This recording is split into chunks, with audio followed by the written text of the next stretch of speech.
국회 원구성과 관련해서 한 말씀 드리겠습니다. 주호영 대표와 그저께 밤에 통화를 했고 어제 만나서 장시간 허심탄회하게 대화를 나눴습니다. 큰 틀에서 국회 정상화와 3차 추경의 신속한 처리에 인식을 같이 했습니다. 주호영 대표는 오늘 오후에 입장을 발표한다고 했습니다.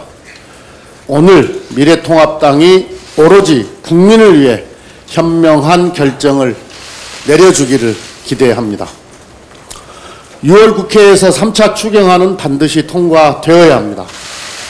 기업 파산과 대량 실업의 발생은 생산 능력 저하로 이어져 코로나19가 종식된 후에도 경기 회복이 지체될 수 있습니다.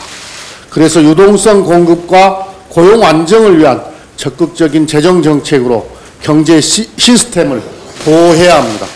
3차 추경은 코로나19로 생존을 위협받는 자영업자, 소상공인, 중소, 중견기업의 버티기 기반을 강화하여 국민들의 일자리를 지키고 취약계층의 생활 안정을 지원하는 특별 추경입니다.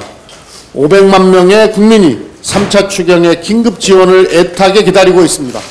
3차 추경은 6월 국회에서 통과시켜 7월부터 집행되어야 경제 효과가 살아납니다.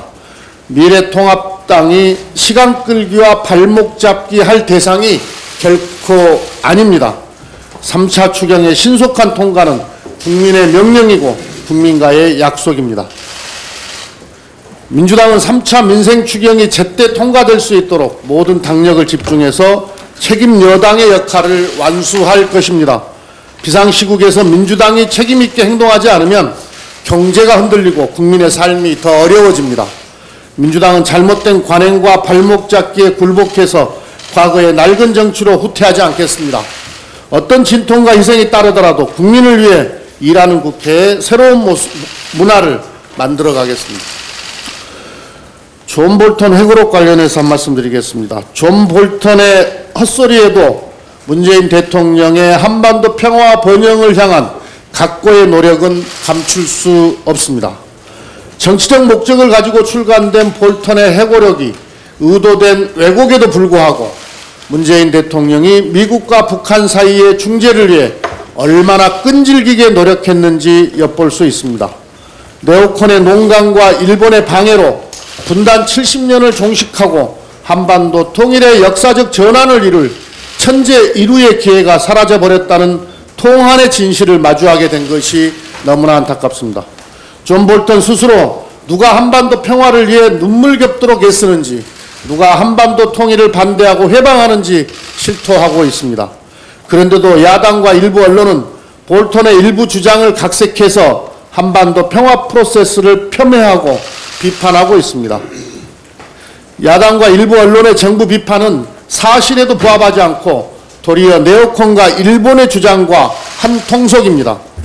네오콘, 일본 그리고 이들과 손잡고 있는 토착 분단 세력이 한반도 평화와 번영을 방해하는 3대 분단 세력임이 드러났습니다. 천재 일우의 기회는 놓쳤지만 좌절하지 말고 평화와 통일의 대장정을 다시 시작해야 합니다. 남북관계는 시련 극복의 역사입니다. 남북 간 긴장이 고조되는 지금 한반도 평화가 더욱 절실하게 다가옵니다. 4.27 판문점 선언에서 문재인 대통령이 강조한 것처럼 우리는 주도적으로 우리 민족의 운명을 결정해 나가야 합니다. 국제사회의 지지와 협력을 끌어내기 위해 다시 한번 한반도 운전대를 잡아야 합니다. 민주당과 문재인 정부는 더디더라도 한반도 평화 번영을 위한 노력을 멈추지 않을 것입니다. 다시 대한민국이 운전대를 잡고 평화협정과 남북 경제 공동체 구상을 실현하도록 해야 합니다. 의원 외교를 한 단계 더 업그레이드 시키겠습니다. 볼턴 소동의 교훈은 외교의 등불로 한반도의 어둠을 밝혀나가야 한다는 것입니다. 그리고 외교는 분노를 감추지 않으면 진전되지 않는 세계라는 사실도 명심해야 합니다. 한반도 평화 프로세스의 전진을 위해서는 정부를 포함한 전방위적인 외교적 노력이 그 어느 때보다도 절실합니다. 국회도 그동안 형식에 그쳤던 의원 외교를 실질화시키고 글로벌 선도국가로서의 위상에 걸맞게 외교 역량의 저변을 확대하는 방안을 만들어야 합니다. 당장 11월 미국 대선에서 한반도 문제가 민주공화 양당의 핵심 공약이 되도록 민주당 외교사절단 파견을 검토하겠습니다.